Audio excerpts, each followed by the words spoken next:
Photo ఏంటి sir? దీని గురించి నాకేం తెలీదు. ఎంక్వైరీ చేసి కనుక్కుంటాను. Okay sir. మీ ప్రొఫైల్ చూసి కాల్ చేశారా మేడం? ఆ? ఆ? ఎప్పుడు తీసుకున్నారు మేడం మెంబర్షిప్? What? నేనే తీసుకున్నాను మేడం. ఇందాక మీతో సెల్ఫీ తీసుకున్నాను కదా, ఆ ఫోటో పెట్టా. మేడం మేడం, ఇదే నా ఫస్ట్ కేస్, మీరే నా ఫస్ట్ జడ్జ్. ఒక selfie madam, please madam. Photo phone number మీది, ఆధార్ కార్డ్ వేరే వాళ్ళది. ఏమంటున్నా? నువ్వు చేసింది ఎంత పెద్ద క్రైమో తెలుసా? సారీ మేడం, నేను చేసిన క్రైమే. మరి వీళ్ళు చేస్తుంది ఏంటి? కొత్త మెంబర్స్ దగ్గర డబ్బులు తీసుకోవటం మీద పెట్టే శ్రద్ధ వెరిఫికేషన్ మీద పెట్టట్లేదు.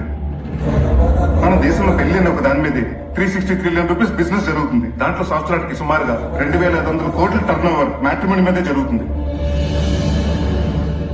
ఇప్పుడు పెళ్లి అనేది ఒక వ్యాపారం అయిపోయింది. అందుకే సందుకు ఒక మ్యాట్రిమోనీ పెట్టేస్తారు. ఏది జెన్యూనో ఏది ఫేకో ఎలా తెలుస్తుంది మాకు? Registered matrimonies